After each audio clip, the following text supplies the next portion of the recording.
This is quiz 23.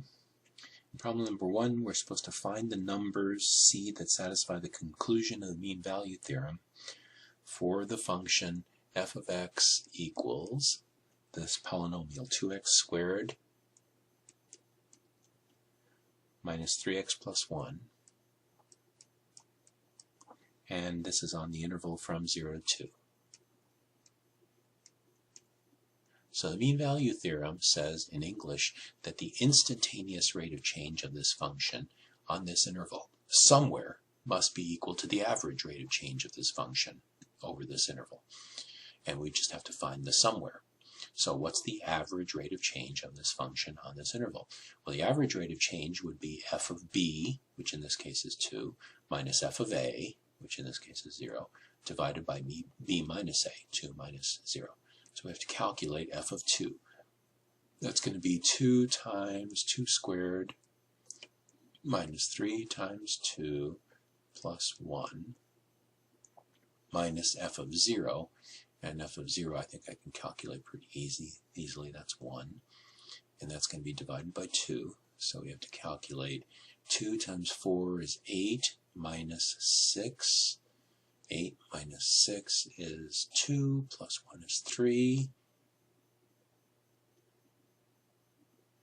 minus 1 is 2, so this is going to end up being 2 over 2, which is 1. So the average rate of change, this is the average rate of change.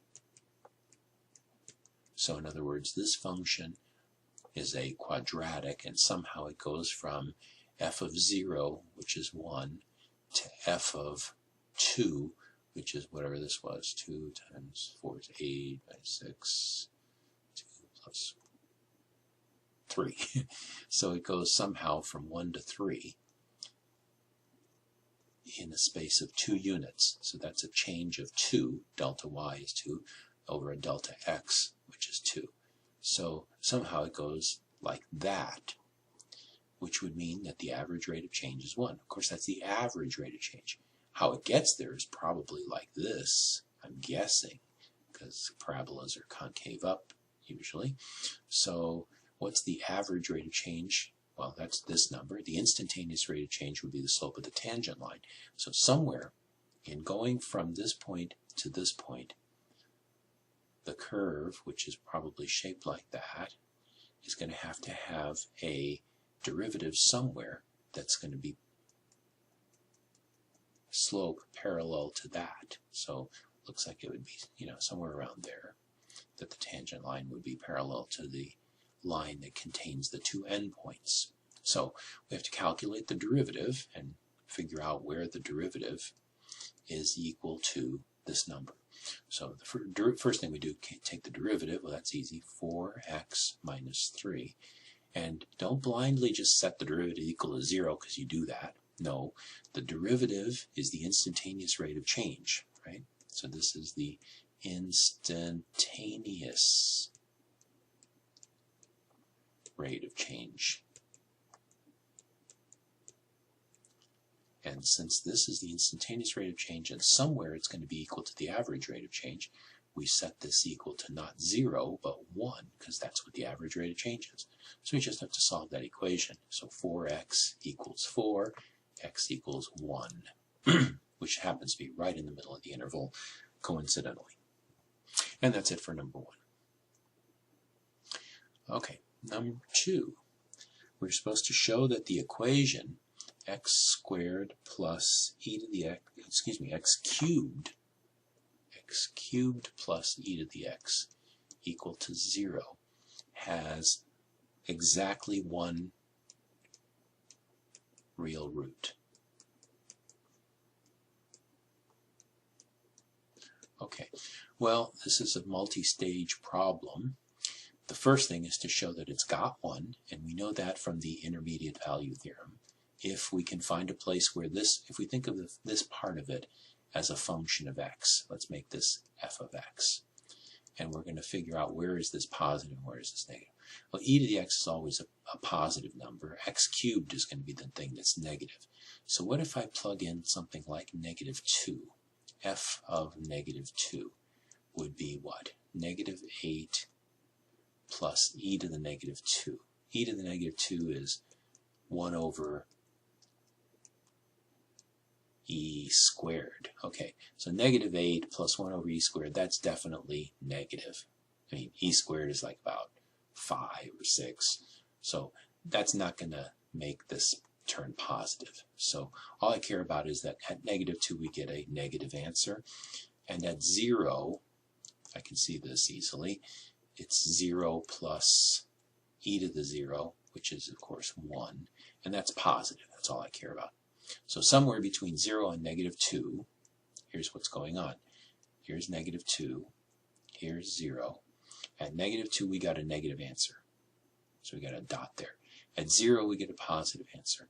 Intermediate value theorem, IVT, the intermediate value theorem, says function cannot go from here to there. If it's continuous, which this is, function can't go from here to there without crossing everywhere in between. In particular, must cross 0 somewhere.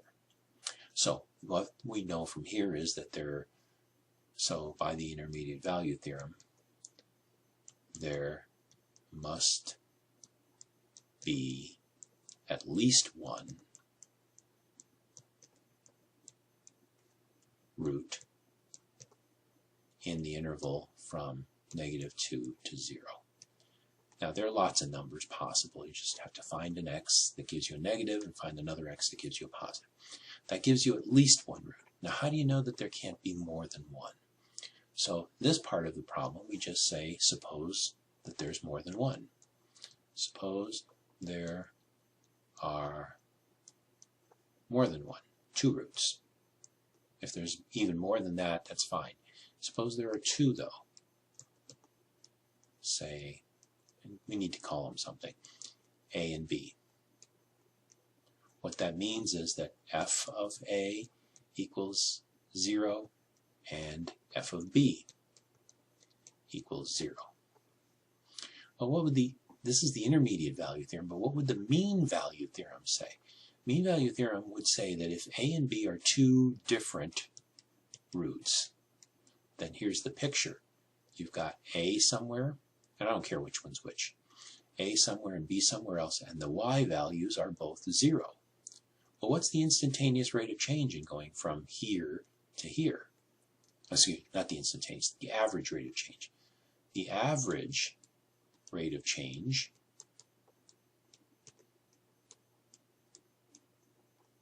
on this interval from A to B,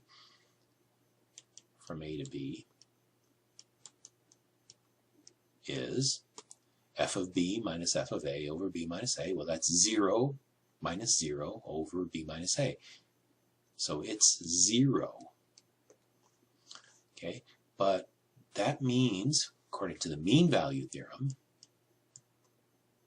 by the mean value theorem, there must be a number C between A and B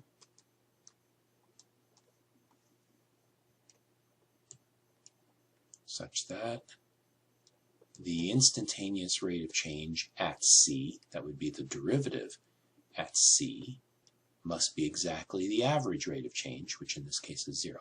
So another way to say this is Rolle's theorem, which says that if you've got the 2 endpoints nailed down at 0, then somewhere between A and B there's got to be a place where the derivative is equal to 0. That's really the mean value theorem, just in a special case. All right, well, what is the derivative of this function, which I just pushed off the screen? F of x, which is x cubed plus e to the x. Let's look at that. F of x equals x cubed plus e to the x.